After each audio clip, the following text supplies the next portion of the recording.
What's up, Technober here for Server.pro, and welcome to this tutorial for installing and using Fabric both on your client and on your server.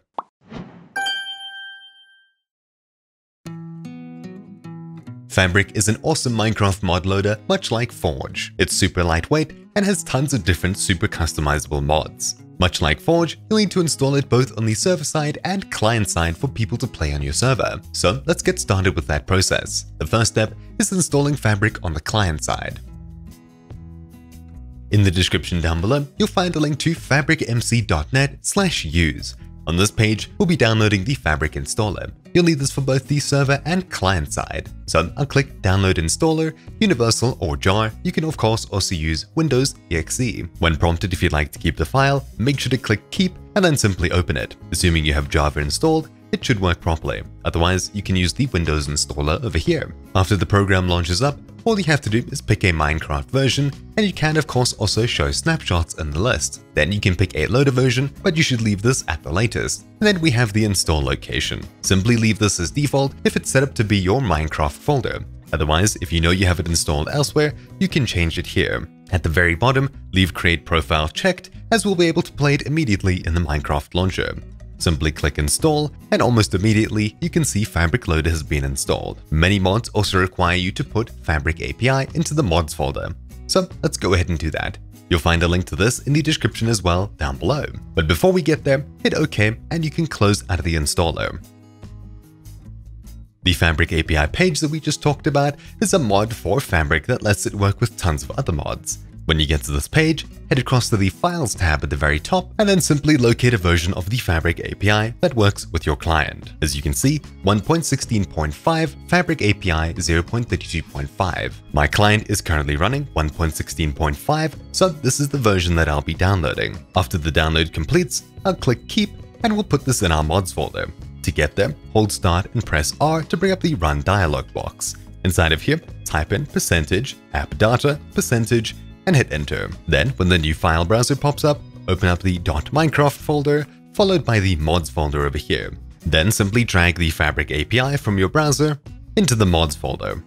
After doing this, you can close the mods folder and you can close your browser too. Simply open up the official Minecraft launcher, and once you sign in, select Java Edition, and from the drop-down you should now see a Fabric Loader 1.16.5 or whatever version you selected. Simply hit play, you accept the risks, and play once again. Then, after a small download, you'll be dropped into the main menu of Fabric. Pretty simple. But let's also get our server set up and migrated from a vanilla Minecraft.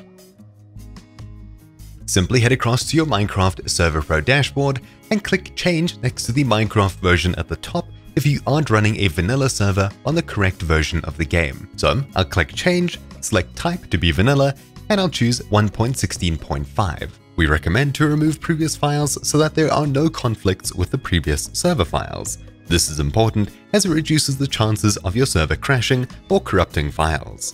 I'll be removing them and reinstalling my server as such. After the download completes, head across to the Files section on the left-hand side where we'll be uploading the Fabric jar. To get the Fabric jar, simply open up the Fabric installer that we ran earlier. When it opens up, simply head across to the Server tab at the very top, and once again choose a matching version, choose a loader version, and then select an install location. This will be the place that our server jar is outputted to. So I'll set it to my downloads folder, I'll add a backslash, and I'll simply call it jar. This will put our file into a jar folder in my downloads folder. Simply click install and it'll download the necessary files.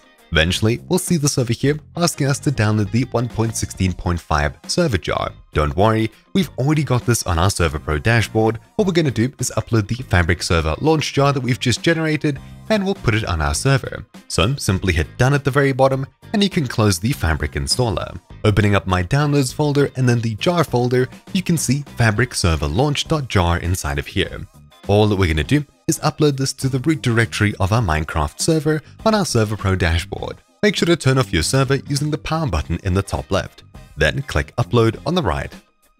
Select Files, navigate into my jar folder, select the Fabric server launcher, upload, and wait for it to finish. I'll head back to the Dashboard tab, then the Advanced Settings tab right below it. Now, all you have to do is click the Server Jar dropdown and then select Fabric Server Launch.jar over here. Simply click Save, and after restarting your server, you should be dropped into a Fabric server. We can head back to our Files section, where we should now see a .fabric folder, and soon to be a mods folder when the server fully boots up. Visiting the console will give you a good indication of when the server's actually started up. When it's done starting up, you'll notice the new mods folder in the Files section. Inside of the mods folder over here, it's a good idea to upload the same FabricAPI that we downloaded earlier, as it already matches the server version. So I'll click Upload, select Files, and then after selecting the FabricAPI, I'll simply upload it and wait for it to finish. After the next restart, your server should be using this mod properly and any other mods that you add to this folder. Note that we've just successfully installed a server and client-side mod, both on our server, which is this over here, and our client earlier. When you're downloading mods in the future, make sure to check the mods pages to see if it's a client-side mod, a server-side mod, or both, and place the jar file into the correct directories. After adding the mod to either the server side or the client side, you will need to restart the respective program to get the mod to work properly. Before we hop into the server, I'll quickly demonstrate installing a mod too.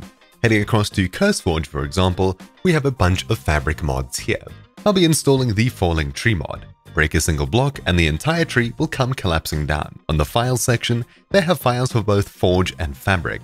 Make sure that you're downloading the Fabric version of the plugin rather than the Forge version, and of course, make sure it matches your server. I'll then upload it to the same place that we have the FabricAPI. After restarting the server yet again, let's go ahead and join it. I'll head back to the Dashboard tab and then look for the hostname. This is what we'll use to connect to our Minecraft server, otherwise you can use the IP address. If your server is running on a different port other than the default 25565, you'll have to enter a colon after either of these, followed by the port down here. I'll be connecting to techno.mcpro.io. So looking at my Minecraft client, I'll head into multiplayer, and you can see my server is still here, but I can use a direct connection, techno.mcpro.io, and join my server. So now that I've joined the server, it's a bit difficult to know if we've got Fabric up and working. Simply hit F3, and in the top left you should see Fabric Loader, followed by the version that we installed. That means that we've successfully installed it. As for mods, again depending on server or client side, they may be more or less noticeable during gameplay. Let's test out this mod. After destroying the first block, nothing happened to the whole tree. But what about a tool? Well, after giving myself an axe through console, I'll go ahead and bash out a part of the tree, and you can see the entire tree vanishes. The mod is working as expected. And now we successfully have Fabric installed, not only on the client side, but also the server side. But anyways, that's about it for this video. I hope you found this tutorial helpful. If you have any video suggestions, leave them in the comments below. If you're having issues with anything, contact our support team. Thanks for watching, and I'll see you all next time. Ciao!